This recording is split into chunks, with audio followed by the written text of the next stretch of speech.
Hi class, I hope that everyone is doing well. Today I would like to share my presentation with you all.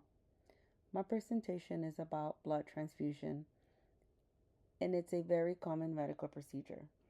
Blood transfusion is related to nursing. Licensed nurses are typically responsible for administering blood products.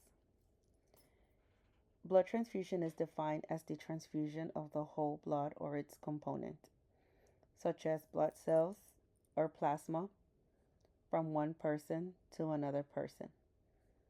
Blood transfusion involves two procedures such as collection of blood and administration of blood. The role of a nurse in safe blood transfusion involves both safety, it involves the nurse's safety and the patient's safety. Basically, there are two different types of risk: procedure error and transfusion reaction. The nurse can have a checklist of things to do step by step and other responsibilities to ensure proper blood transfusion. In the following slides, I will present more about blood transfusion and how it relates to chemistry.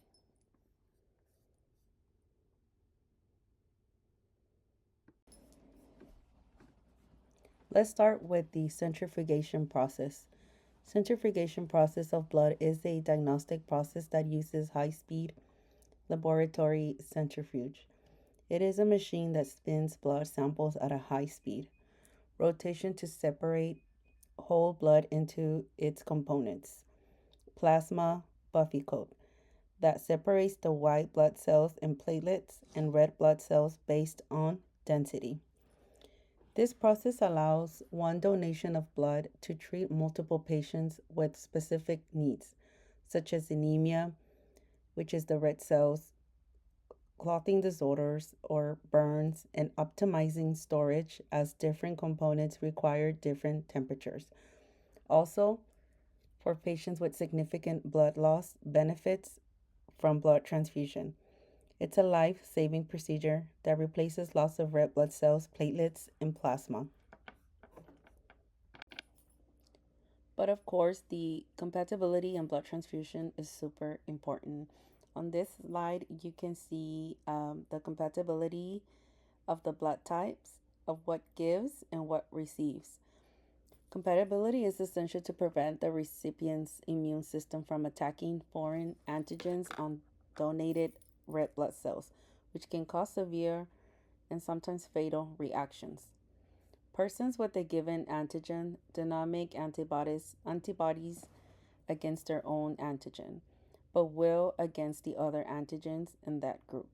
For example, if a person has type A blood, he or she will make antibodies against the B antigen, but not against the A antigen.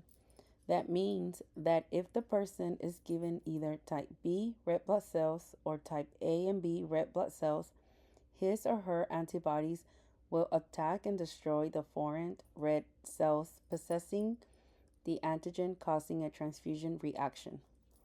Similarly, a person having the RHD antigen will not make antibodies against RHD antigen, but the RHD negative person will make antibodies again against blood with RHD positive red cells. Antibodies in the plasma of donors with different blood types cause a reverse situation. For example, since a person with type A and B blood makes no antibodies against type A or type B cells, his or her plasma can be given to a person with type A, type B, type AB, or type O blood. In emergency situations, when the recipient's blood type is unknown, the person can receive type O, negative red cells, without producing an ABO or RHD incompatibility reaction. In other situations, even non emergent, where the recipient's specific blood type is known, but there is no type of specific blood available, a compatible type may be used if determined to be compatible by cross-matching. Cross-matching is a simple and commonly practiced laboratory test that verifies blood compatibility. In the latter instance, for example, if an AB positive recipient needs blood and there are no AB positive donors, they could receive blood a type A positive donor after a proper cross matching. But above all, there is the possibility of an allergic reaction and infections. Of course, the medical team also takes precautions for that. Well, as I mentioned before, blood transfusions are critical life saving procedures, with studies showing that pre hospital whole blood transfusions can increase survival rates by four-fold for trauma patients. They are essential for treating severe blood loss from injuries, surgeries, and chronic illness like cancer. Modern, safe techniques ensure they are effective and safe, often improving patients' recovery within 24 hours.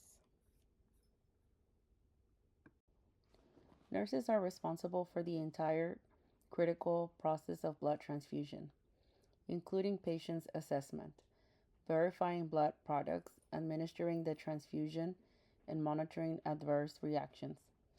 The high risk procedure requires adherence to strict safety protocols, such as checking blood types, maintaining a maximum of 4 hours infusion time, and managing complications. And before we finish this slide, I want to share that choosing this topic of blood transfusion was very important to me.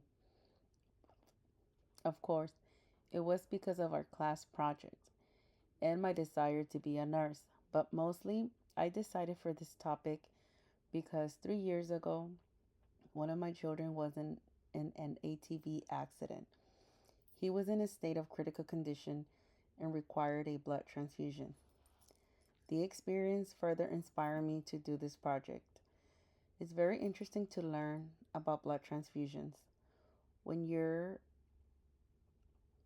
when you're doing that, you don't think about its connections to chemistry, meaning when you're going through the situation when one of your loved ones or just a patient itself that is needing a blood transfusion, we don't really think about the connection to its chemistry. We just want for the person's life to be saved. But this project has taught me how important it is to understand the chemistry involved. I believe that all of us here striving to earn a nursing degree are here because something in our lives inspired us to take the step. I wish you all the best on this journey. Here I share an image of the molecular structures of the red cells in chemical form. It represents the shape of a biconcave. Not sure if I'm pronouncing it correctly. Um, so I want to share that the biconcave, um, it's a shape that allows the red blood cells to bend and fold smoothly through the body's capillaries.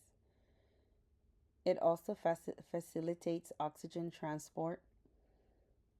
Red blood cells are considered cells, but they lack of nucleus, DNA, and organelles like the endoplasmic reticulum and mitochondria.